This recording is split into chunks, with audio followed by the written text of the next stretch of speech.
Look at a map of where Americans live, and a clear pattern emerges. At night, the eastern half of the United States is a continuous chain of illumination, city after city connected by a dense web of light. This brightness marks a lopsided population. More than 80% of the American people, over 260 million individuals, live east of an invisible vertical divide. The western half is a sea of darkness, broken only by isolated islands of civilization. In 1878, geologist John Wesley Powell traveled through the interior plains and noticed a sharp transition. As he moved west, the lush, tall grasses of the prairies disappeared, replaced by dry soil, scrub brush, and cacti. He realized he was crossing into a hostile, arid environment. This line marks the boundary Powell identified near the 100th meridian of longitude. Today, climatologists place it closer to the 98th meridian, but the physical reality remains the same. It separates a naturally watered, hospitable east from a parched west. The population map of the United States is a direct reflection of geographical survival, dictated by the availability of water. The eastern half of the country thrives on a steady supply of moisture. During the winter, storms blow in off the Atlantic, and in the summer, humid air currents drift up from the Gulf of Mexico, drenching the eastern plains in regular rainfall. The western half is cut off from its own coastal water supply by a specific atmospheric barrier known as the rain shadow effect. When Pacific air currents hit the Cascade and Sierra Nevada peaks, the air is forced upward. It cools and condenses, dumping rain on the coast. Traveling down the other side, the air is completely dry. This repeats at the Rockies, robbing the interior of moisture.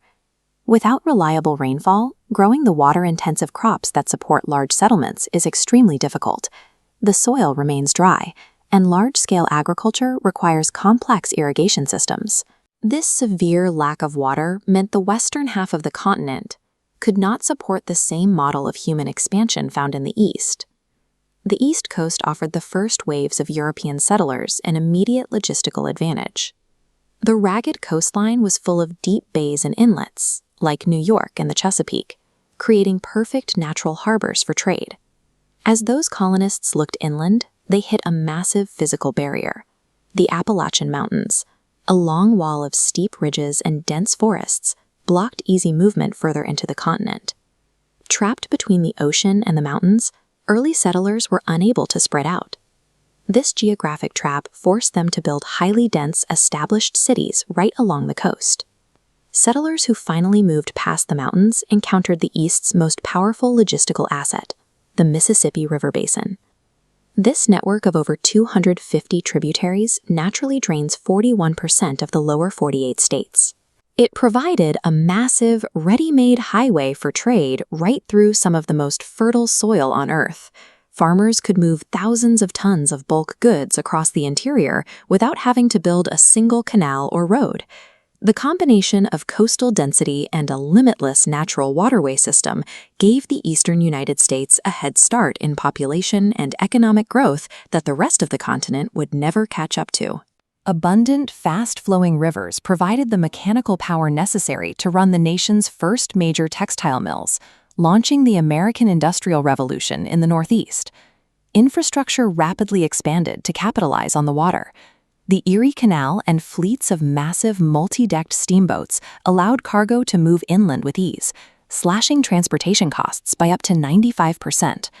As the eastern economy grew, millions of immigrants poured into entry points like Ellis Island.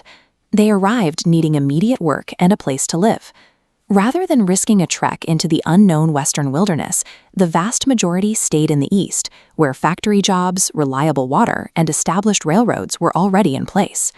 Geography and timing created a self-reinforcing cycle of prosperity, securing an industrial advantage for the eastern states before the West was even fully mapped. Cross the 98th meridian, and the landscape enforces a completely different set of rules. Settlers heading west eventually hit the Rocky Mountains, a wall of peaks reaching 14,000 feet that turned travel into a lethal gamble. Beyond the mountains, the soil was largely barren.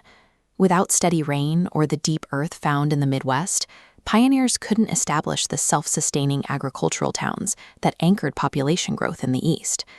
Instead, much of Western civilization was built on temporary resource booms. Miners flooded in for gold, silver, and copper, but the moment the veins dried up, the jobs vanished and the towns were abandoned to the desert. Even as technology improved, a final hurdle slowed settlement. The federal government retained ownership of vast stretches of the western interior, currently controlling more than half of the total land in states like Nevada, Idaho, and Oregon. The combination of poor soil, boom and bust mining, and massive federal land ownership prevented the interconnected suburban model of the East from ever taking root in the West. Modern Western cities like Las Vegas, Los Angeles, and Phoenix are isolated urban oases. They survive only through extreme technological interventions and massive engineering projects. Millions of people in these cities rely entirely on imported water, heavily dependent on the fragile lifeline of the Colorado River Basin. Reveal the looming crisis. Data suggests the arid boundary of the 100th Meridian is actively moving eastward. As temperatures rise, the climate of the Western Plains is encroaching on the Midwest. The consequences are immediate. The Colorado River is drying up. It is so heavily drained for irrigation and municipal use that it often fails to reach the ocean, leaving behind cracked mud where water used to flow. In the 1870s, John Wesley Powell warned that the West lacked the water to be settled like the East, and that development needed strict limits based on watersheds. His warnings were ignored by the politicians of his day. Look again at the satellite map of the United States at night. Long before the first highways were paved, the invisible forces of climate and geography engineered the distribution of the population, a pattern that remains largely unchanged today.